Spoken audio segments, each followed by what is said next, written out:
શિયાળાની ઋતુ શરૂ થતાં જ વહેલી સવારે ખેતરો અને વાડીઓમાં ધુમ્મસની ચાદર છવાઈ જાય છે. દેખાવમાં આ ધુમ્મસ ભલે કુદરતી અને આકર્ષક લાગે છે, પરંતુ ખેતી અને બાગાયત માટે તે ગંભીર ચેતવણી સમાન છે. ધુમ્મસના કારણે વાતાવરણમાં ભેજનું પ્રમાણ વધી જાય છે, જે સીધી રીતે પાકના આરોગ્ય અને ઉત્પાદન પર અસર કરે છે. ખાસ કરીને શાકભાજી અને ફળોના પાક માટે આ સ્થિતિ ખૂબ જ નુકસાનકારક બની છે. વહેલી સવારે પડતું ગાઢ ધુમ્મસ પાકના પાંદડા, ફૂલ અને નાના ફળ ઉપર પાણીના ટીપાં જમાવી દે છે. આ સતત ભેજના કારણે ફૂલ પીળા પડી જાય છે, ગળી જાય છે અથવા ખરે છે. પરિણામે પાકમાં ફળ બેસવાની પ્રક્રિયા અટકી જાય છે અને ઉત્પાદન નોંધપાત્ર રીતે ઘટે છે. આ અસર શિયાળાના દિવસોમાં વધારે જોવા મળે છે, કારણ કે ધુમ્મસ ઘણી વખત 2 થી 3 કલાક સુધી સતત રહે છે. નવસારી જિલ્લાના બાગાયતી અધિકારી જે નિયામક દિનેશ પડાલિયા દ્વારા મળતી માહિતી મુજબ તેમણે માહિતી આપતા જણાવ્યું હતું કે ધુમ્મસ નવસારી જિલ્લામાં ખાસ કરીને બાગાયતી પાકો માટે મોટું નુકસાનકારક સાબિત થઈ રહ્યો છે. તેમાં આંબા અને વેલાવાળા શાકભાજી સૌથી વધુ પ્રભાવિત થાય છે.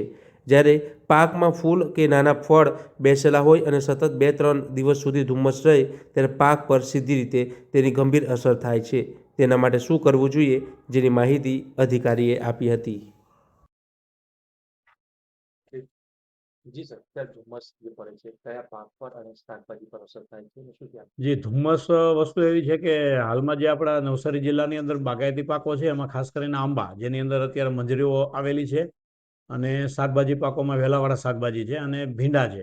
તો ધુમ્મસ હંમેશા કોઈ પણ પાકની અંદર નુકસાન કરતી જ હોય છે.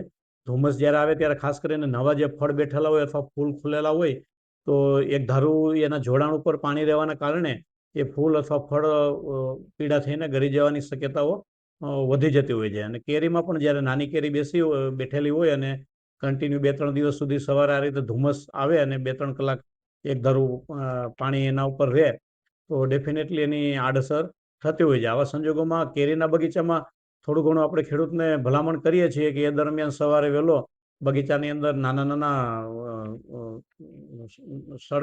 સળગાવીને ધૂપ કરે, તો થોડું ધુમ્મસ જલ્દી એમાંથી ઓછી થઈ જાય અને ગરમીના કારણે એનું નુકસાન આપણે ઘટાડી શકીએ. નવસારી જિલ્લાના કયા વિસ્તારમાં જે શાકભાજીમાં શાકભાજી આપણા નવસારી જિલ્લામાં અત્યારે ખાસ કરીને વાંસદામાં ખાસું મોટું ભીંડાનું વાવેતર હોય છે. 3-4 હજાર હેક્ટર વિસ્તારની અંદર બધા જ ગામોમાં ભીંડાનું વાવેતર થાય છે. એ સિવાય દૂધી, કારેલા, તુરિયા, ગલકા, પરવળ, આ બધું આપણા ખેરગામ ને ચીખલી તાલુકાઓના ગામોમાં એનું વાવેતર વધારે હોય છે.